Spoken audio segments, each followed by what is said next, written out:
Hi everyone, it's just James here, okay? Bringing you yet another doll making update. Now the 3D printing has been going strong. I have to say, I'm so proud to bring you guys this next update. The prototype really worked out. Okay, so the second try, it came out with this prototype and she is just about perfect. A few kinks I have to work out. Like I still have to figure out the neck joint, but I think I might have an idea and I might have a solution. I'm gonna have to hollow out the neck and create like a peg right here that can attach. I learned this from my friend Danny Marvel on Instagram, who has an amazing like build Lily that he's been reconstructing. He sent me a lot of like images and videos of how she's put together. Also, Dakota, you may know her from Disney Barbie Girl on YouTube. She does amazing restoration videos. She's also restored a build Lily and showed a lot of like behind the scenes footage of like how she's strung together and everything. So it's been awe-inspiring and really got the creative juices flowing. So the next round of girls I do, they're gonna have moving heads. But I have to just redesign a bunch of stuff because of course, I figured out this design. I scaled her up. She now fits Barbie's clothes. This is the prototype that's smaller. Okay, so big reveal. Da da da da da da. It fits. Oh my god, it actually fits. I mean, she's kind of got a big back, but I think it's because the zipper's old. Bear in mind, this dress is from the fucking 60s, so it's probably not even gonna go all the way up. If I pushed it and forced it, I don't want to break it, but it fits. It fits. So that means I can use old patterns to make brand new outfits. Exciting! But the bigger prototype fits Barbie's clothes, which is very exciting, because that opens up a world of patterns that I can use. Because Barbie has hundreds of vintage patterns that you can just take, modify, and create all sorts of amazing possibilities with it, okay?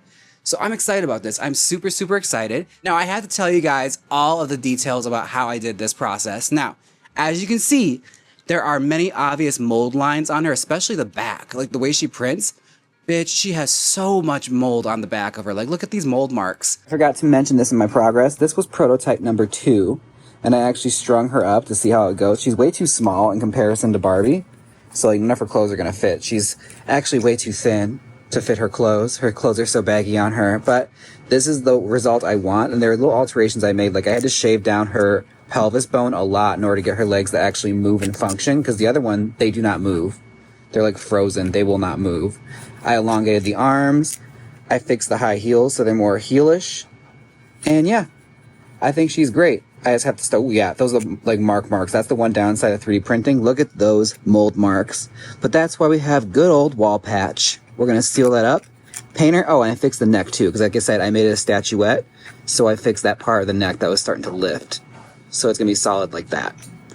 All in all, I am very pleased. I am very, very pleased. Like, it's really gross. Like, it looks like a skin graft or something, like burn victim. So, what I did was I had to fill it in with wood patch, like wood filler, like, you know, plastic wood, wall patch.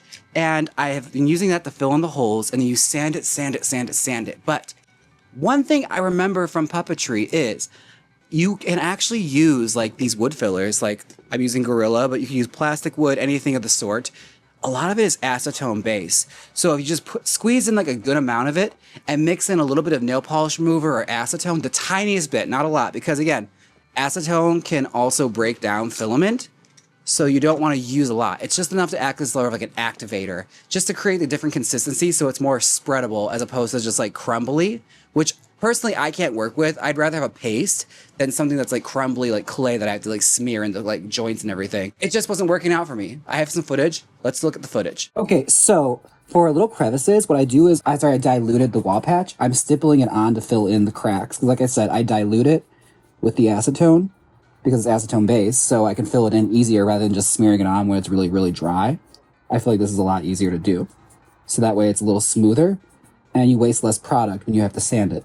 So, after that was all said and done, I sanded it down, and Bryce actually recommended I get an adhesive primer. So this is a plastic white primer.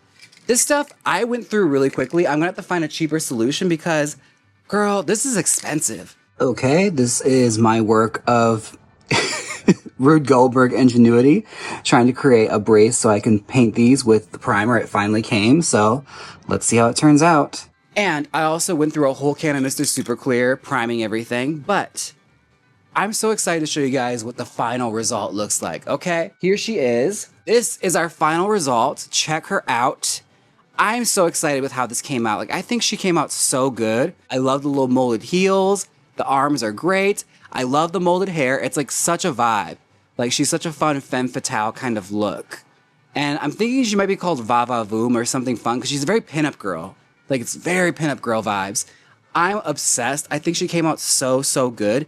And I have gone mold crazy. Okay, this is just one of the ones I've done. I've gone mold crazy. I've done so many. Like I got this. Girl, we got a bubble cut. We got a Marilyn. We got so many, okay?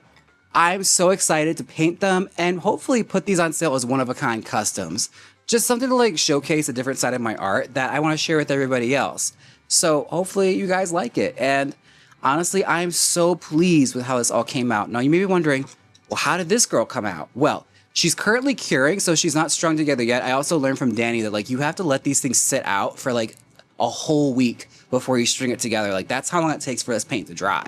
So this is how she looks so far. She's currently curing, but I painted her on the live stream. If you want to see the process of me painting her, it's all documented in my live stream. Be sure and check that out on this channel. 2 hours worth of me painting dolls. It's fantastic. But yeah, she's curing at the moment. She's coming together very nicely. I am very pleased with the results. I'm so excited to start putting these girls out into the world and seeing who wants them. All right. Thank you guys so much for coming on this 3D printing journey with me.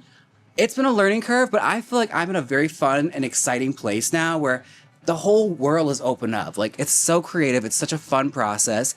And I think there is so much more I can do with this that I have yet to explore. So I'm excited. I'm super excited, you guys. Thank you guys so much for watching this. If you have any suggestions for things you want to see, please let me know because this is slowly becoming like my doll channel. I think my next video is going to be creating clothes for her. Like we're going to start altering some vintage patterns to create brand new outfits for these girls that are one of a kind just for them. Now, thank you guys so much for watching. Don't forget to like, comment, subscribe. Remember, dolls are fun and dolls are for everyone. All right, take care of yourselves. Bye.